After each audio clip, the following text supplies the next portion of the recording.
بسم الله الرحمن الرحيم. الحمد لله رب العالمين، والصلاة والسلام على سيد الأنبياء وأشرف المرسلين وعلى آله وصحبه أجمعين. أما بعد، قرآن پاک میں اللہ تعالیٰ نے بہت سارے احکامات دیے ہیں جیسے کہ ہم جانتے ہیں. ان احکامات میں سے ایک بہت بڑا حکم قرآن پاک میں جگہ جگہ آیا ہے اور وہ ہے صبر کرنے کا حکم. کئی جگہ قرآن پاک کے اندر آیات موجود ہیں، یا ایھا الذین آمنوا اصبروا وصابروا ورابطوا. اس کے علاوہ بھی بہت ساری آیات ہیں. غور یہ کیجئے کہ اللہ تعالیٰ نے جو بھی حکم ہمیں دیا ہے، اس کا مطلب یہ ہے کہ اس چیز کی ضرورت انسان کو دنیا میں پیش آئے گی. معلوم ہوا کہ صبر کے مواقع بھی انسان کو پیش آئے گے. انسان کے اوپر دو قسم کے احوال آتے ہیں. ایک وہ احوال ہے جو انسان کی طبیعت کے موافق، انسان جو چاہتا ہے وہی مل جاتا ہے، اور کچھ احوال وہ بھی ہوتے ہیں جو انسان کی طبیعت سے بالکل ناموافقت رکھتے ہیں. جیسے کون انسان چاہتا ہے کہ بھائی بیمار ہو جاؤں؟ کوئی نہیں چاہتا. ہر آدمی چاہتا ہے کہ مجھے صحت چاہیے، توانائی چاہیے، قوت چاہیے. اسی طرح کوئی آدمی یہ نہیں چاہتا کہ مجھے فقر آ جائے، فاقہ آ جائے، تنگ دستی آ جائے. کوئی یہ نہیں چاہتا کہ مجھے پریشانیاں آ کے گھیر لے. ہر آدمی چاہتا ہے کہ راحت ملے، عزت ملے، سکون ملے، طمانینت ملے، کھانے کو برابر میسر ہو، پینے کو برابر میسر ہو، صحت ہو، عافیت ہو. بیشتر احوال میں تو یہی ہوتا بھی رہتا ہے کہ جو انسان چاہتا ہے اللہ وہی عطا کر دیتے ہیں. اس کے اوپر ہمیں شکر کرنا چاہیے. لیکن یہ بھی ہے کہ اللہ کی طرف سے آزمائش کے لیے بندے پر ایسے احوال بھی آتے رہتے ہیں جو انسان نہیں چاہتا، اور یہ اتنی لمبی چوڑی فہرست ہے کہ جگہ جگہ جگہ جگہ پیش آتے رہتے ہیں. ایسے موقع پر حکم دیا گیا ہے صبر کرو. جو تم نہیں چاہتے وہ تمہارے ساتھ پیش آ رہا ہے. تم نہیں چاہتے کہ کوئی تمہیں گالی دے، لیکن کوئی گالی دے رہا ہے، صبر کرو. تم نہیں چاہتے کہ تمہارے لیے تنگیاں اور پریشانیاں پیش آئیں، لیکن پیش آئیں گی، اس کے اوپر صبر کرو. جب ہم رہتے ہیں آپس کے اندر تو یہاں بھی بہت سارے ایسے احوال پیش آتے ہیں. ایک طالب علم کو دوسرے طالب علم سے پیش آ جاتا ہے، ایک استاد کو دوسرے استاد کے ساتھ کوئی معاملہ پیش آ جاتا ہے. وہ نہیں چاہتا کہ بھائی اس کے ساتھ ایسا ہو، لیکن ہو جاتا ہے. اب حکم اللہ کا یہ ہے صبر کرو. اب اگر ہم صبر نہیں کریں تو کب کریں گے؟ ارے بھائی صبر کا موقع آیا، صبر نہیں کر رہا ہے تو پھر آخر صبر کب کرے گا؟ اس لیے جب بھی کوئی ایسا موقع سامنے آ جائے، کسی کی طرف سے بھی پیش آ جائے، تو ہم کو یہ سوچنا چاہیے کہ اسی وقت کے لیے تو اللہ نے حکم دیا ہے مجھ کو کہ صبر کرو. بہت اچھا ہوا کہ اللہ کے اس حکم کو پورا کرنے کا موقع میسر آیا، اور اللہ نے مجھے صابر بنانا چاہا، اور صابر بنا کر صبر کا اجر دینا چاہا. اسے کہ صبر کا بہت بڑا اجر ہے. اتنا بڑا کہ اللہ نے فرمایا ان اللہ مع الصابرین، اللہ تعالیٰ صبر کرنے والوں کے ساتھ میں ہے، اور جو لوگ صبر کرتے ہیں ان کو ڈبل اجر کا اللہ نے قرآن میں وعدہ کیا ہے کہ ان کو دگنا اجر دیا جائے گا۔ تو معلوم ہوا کہ صبر کرنے پر اللہ کی طرف سے اللہ کی معیت نصیب ہوتی ہے اور اجر ملتا ہے، بے شمار اجر ملتا ہے، اور پھر اس کے نتائج بہت اچھے دنیا کے اندر بھی مرتب ہوتے ہیں۔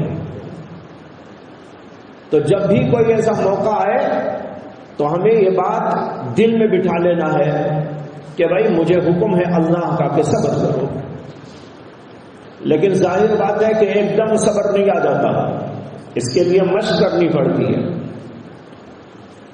مشق یوں کرنا ہے جب بھی کوئی بات خلاف طبیعت پیش آتی رہے، زبان کو بند رکھو، دل کو قابو میں رکھو، دماغ کو قابو میں رکھو، کوئی غلط جملہ کسی کو نہ بولو، کوئی کسی کے لیے ایسی بات نہ کہو جس سے کہ اس کو درد ہو، تکلیف ہو، پریشانی ہو، بلکہ زبان پر کنٹرول، دل پر کنٹرول، دماغ پر کنٹرول، اس طرح صبر ہی صبر، صبر ہی صبر کرتے رہنے کی مشق کرتے رہنا چاہیے، یہاں تک کہ کبھی ایسا بھی موقع آ سکتا ہے کہ بہت بڑے صبر کا تقاضا کرنے والا ہو۔ اگر چھوٹے چھوٹے موقعوں پر صبر نہ آیا، کسی نے یوں کر دیا آپ نے یوں کر دیا، کسی نے یوں کیا آپ نے یوں کیا، یہ کیا صبر ہوا؟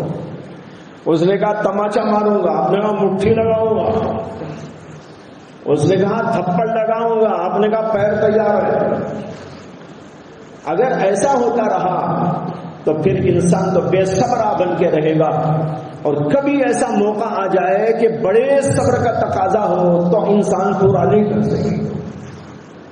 اس لیے ہر وقت مشق کرتے رہنا چاہیے، صبر صبر صبر، اور جب صبر کرتے ہیں تو دنیا میں بھی اس کا اجر ملتا ہے، آخرت میں بھی۔ لکھا ہے واقعہ، ایک بہت بڑے اللہ والے گزرے ہیں جن کا نام تھا ابو الحسن نوری رحمت اللہ علیہ۔ امام ذہبی نے ان کا واقعہ اپنی کتاب الکبائر میں ذکر کیا۔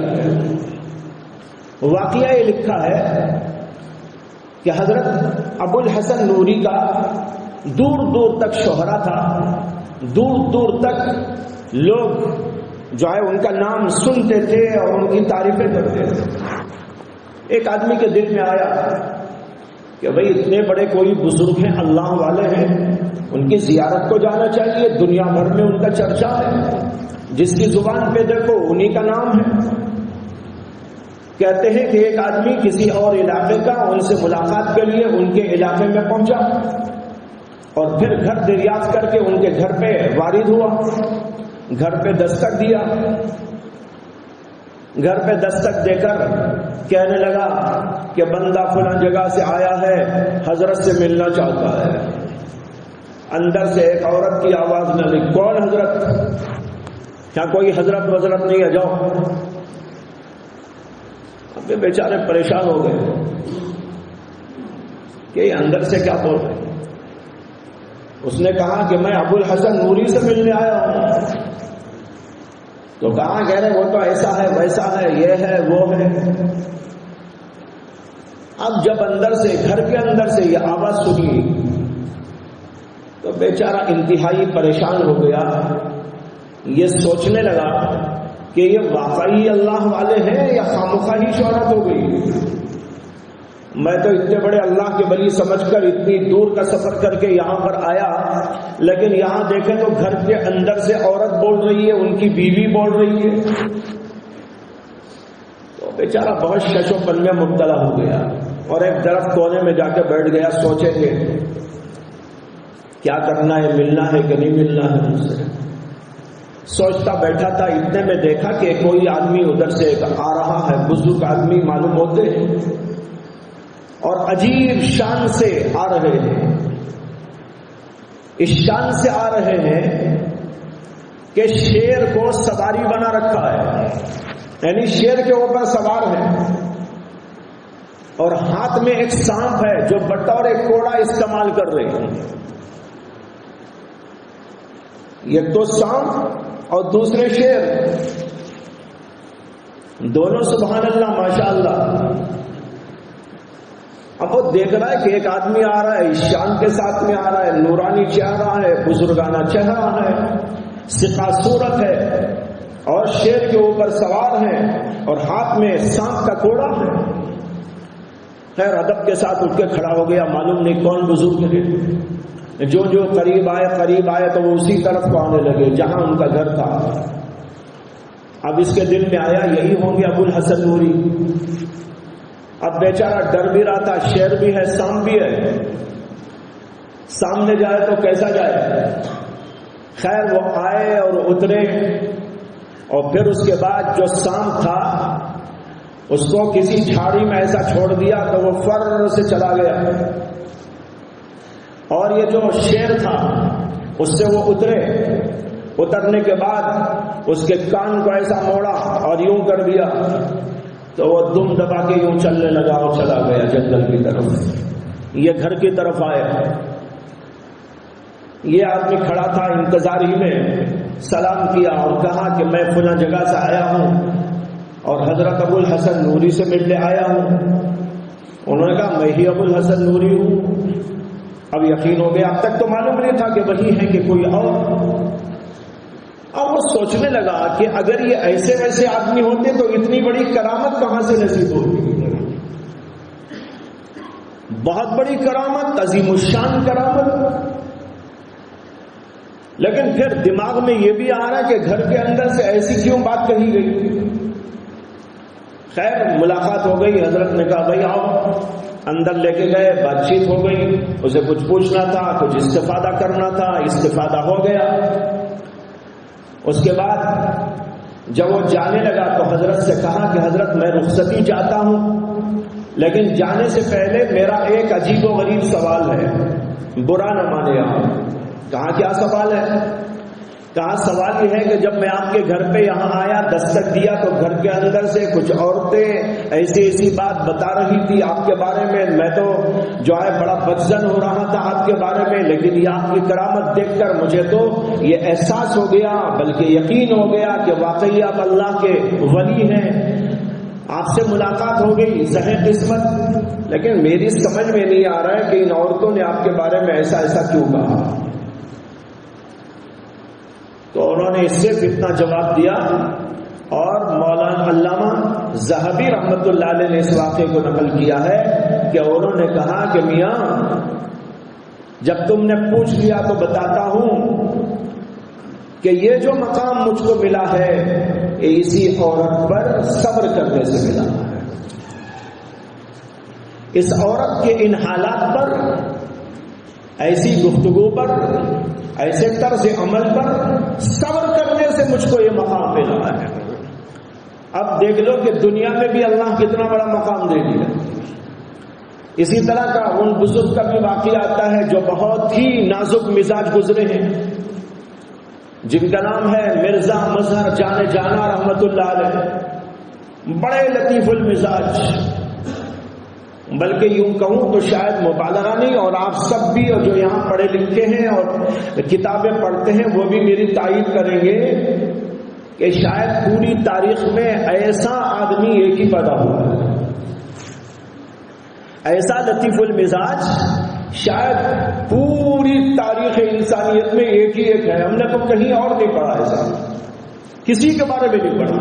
اگرچہ لطیف المزاج اور بھی ہیں، لیکن ان کی لطیف المزاجی کے جو واقعات تاریخ کے اندر موجود ہیں اور ثقہ راویوں کے ذریعے پہنچے ہیں، وہ تو بتا رہے ہیں کہ ایسا شخص تو شاید دنیا میں ایک ہی ایک پیدا ہوا ہے. اتنے لطیف المزاج، کوئی چیز ٹیڑھی ہے سر میں درد ہو جاتا تھا. جب وہ باہر نکلنا چاہتے تھے تو راستے کو پہلے صاف کرنا پڑتا تھا. ان کے خدام راستے کو صاف کرتے اور بالکل ٹھیک اور ہموار کرتے. اگر راستے میں کہیں پر ناہمواری ہوتی ان کی طبیعت خراب ہو جاتی. یہاں تک لکھا ہے کہ ان کے ایک مرید تھے جو سال میں 2 دفعہ ان کے ہاں حاضری دیتے تھے، 6 مہینے میں ایک بار انہوں نے کہا کہ حضرت میں برساں برس سے آپ کی خدمت میں آتا ہوں، لیکن آج تک آپ نے کوئی فرمائش نہیں کی، میرا جی چاہتا ہے کہ آپ کسی بات کی فرمائش کر دیں اور میں اس کو پورا کر کے اپنے دل کو تسلی دوں۔ انہوں نے کہا بھئی کوئی میری فرمائش نہیں ہے، تم آؤ جاؤ الحمدللہ، مجھے کوئی فرمائش نہیں کرنا ہے۔ لیکن وہ سری ہو گیا، کہنے لگا کہ نہیں حضرت کچھ آپ فرما دیں۔ تو انہوں نے کہا اگر تم پوچھتے ہی ہو تو برا نہ ماننا، سال میں 2 دفعہ جو تم آتے ہو نا، آئندہ سے 1 بار آیا کرو۔ انہوں نے کہا سال میں تم 2 دفعہ آتے ہو، یہ فرمائش ہے میری کہ آئندہ سے بس 1 بار آیا کرو۔ اب بیچارہ بہت پریشان ہوا، وہ تو زیادہ آنا چاہتا تھا، 2 دفعہ تو اس کی سہولت سے آتا تھا، اگر بس چلتا تو اور زیادہ آتا۔ اب حضرت کہہ رہے ہیں کہ فرمائش یہ ہے کہ تم 1 دفعہ آیا کرو۔ بہت پریشان ہو گیا، اس کی پریشانی کو دیکھ کر حضرت نے فرمایا کہ بھائی میں یہ اس لیے کہہ رہا ہوں کہ تم جو کھانا کھاتے ہو، کھانا کھانے کا جو تمہارا طریقہ ہے اور اتنا کھاتے ہو اور یہ بے ڈھنگے انداز سے تم کھاتے ہو، اس کو دیکھ کر میرا پیٹ خراب ہو جاتا ہے، اس کو دیکھ کر میرا پیٹ خراب ہو جاتا ہے، اور اس لیے تمہارے جانے کے بعد مجھے جلاب کی گولیاں لینی پڑتی ہیں۔ میں بڈھا آدمی 2 دفعہ کہاں سے جلاب لوں گا؟ تمہاری خاطر 1 دفعہ لے لیا کروں گا، آئندہ سے 1 دفعہ آیا۔ اب اندازہ کیجئے کہ ان کا کیسا مزاج ہوگا، لطافت مزاج کا کیا ٹھکانہ ہے۔ یہ بھی ان کے لطائف میں سے قصوں میں سے قصہ ہے کہ کسی نے ان کو لوز لا کے دے دیے تھے، لوز کھانے کے مٹھائی ہوتی ہے، تو لوز لا کے دیے، تو انہوں نے اپنے خادم سے فرمایا کہ بھائی تمہیں بھی کچھ لوز دینا چاہتا ہوں، لے لو۔ تو اس نے ایسا کیا، انہوں نے کہا مجھے تو مار ہی دے گئے، یہ بھی کوئی لینے کا طریقہ ہے؟ ارے کوئی کاغذ لے کے آؤ۔ اب وہ بیچارہ گیا، کاغذ لے کے آیا، حضرت نے اس کے اندر لوز رکھ دیے، تو وہ اٹھا کے یوں کرنے لگا، موڑتے ہیں نا تو ایسا موڑنے لگا۔ حضرت کہنے لگے بھائی میں تو زندہ رہنا مشکل کر دیا، ایسا نہیں موڑتے، لاؤ یہاں۔ پھر اس کو لیا، بہت ہی سلیقے کے ساتھ اس کی ایسی پڑیا بنائی کہ دیکھنے کے اندر پھول لگ رہی، مثال اللہ نے ایسا بنایا۔ پھر 2-4 دن کے بعد انہوں نے کہا کہ لوز کھایا، کیسے لگے؟ حضرت بہت اچھے تھے ماشاءاللہ، بہت لذیذ تھے۔ کہاں کتنے کھائے، کتنے باقی ہیں؟ حضرت وہ تو اسی دن کھا لیے تھے۔ اس نے کہا حضرت وہ تو اسی دن کھا لیے تھے، پیٹ پکڑ کے بیٹھ گئے، میرا پیٹ خراب ہو جائے۔ یہ مزاج تھا ان کا، اتنا لطیف المزاج۔ لیکن ان کو جو بیوی ملی تھی وہ ان کے بالکل برعکس، بالکل طبیعت اس کی الگ، ان کی الگ۔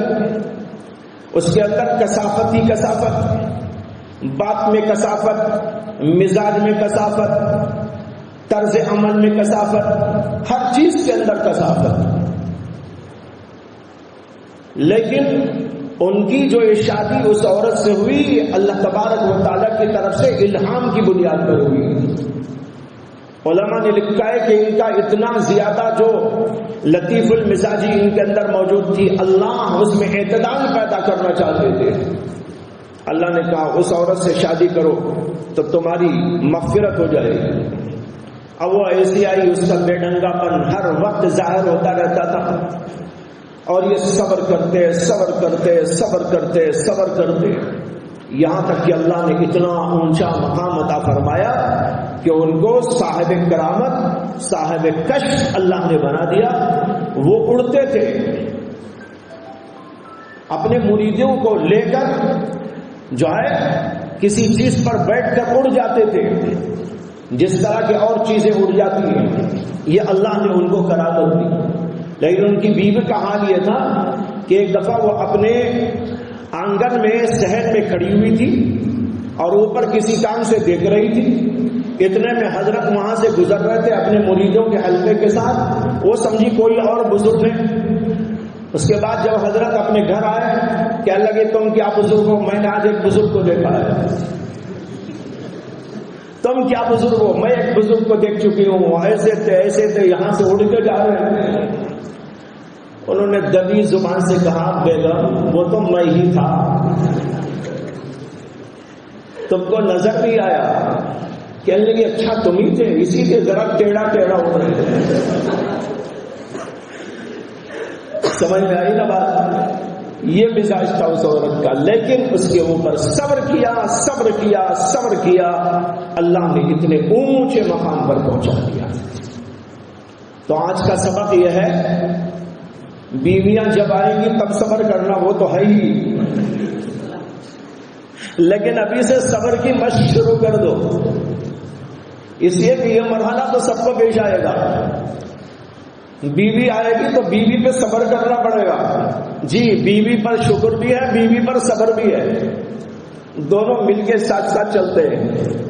ہمارے حضرت جی مولانا نصیر اللہ خان صاحب نور اللہ مرقدہ بار بار فرمایا کرتے تھے، حضرت کا جملہ اچھی طرح یاد ہے. حضرت فرماتے تھے کہ بھائی دیکھو ہر آدمی کے ساتھ اس کا شیخ ہر وقت نہیں رہا کرتا. آپ نے کسی بزرگ کے ہاتھ میں بیعت کر لی، وہ آپ کے گھر میں تھوڑا ہی آ کے رہے گا، وہ تو رہے گا اپنی جگہ پر. کبھی کبھی آپ جائیں گے، زیارت کریں گے، ملاقات کریں گے، چلے آئیں گے. حضرت کہتے تھے شیخ ہر وقت تمہارے ساتھ نہیں رہا کرتا، اس لیے اللہ نے گھر گھر شیخ پیدا کر دیا. یہ حضرت کا جملہ ہے، ہر گھر گھر شیخ پیدا کر دیا ہے جو تمہاری اصلاح کرتی رہتی ہے. تو یہ صبر کا موقع بھی آئے گا، تو اس سے پہلے ہی سے آدمی کو صبر کرتے رہنا چاہیے. اور مختلف مواقع پیش آتے ہیں، ان مختلف مواقع پر صبر کرتے رہو، اجر ملے گا، درجات کی بلندی ہوگی.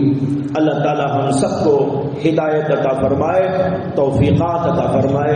وآخر دعوانا الحمد للہ رب العالمین.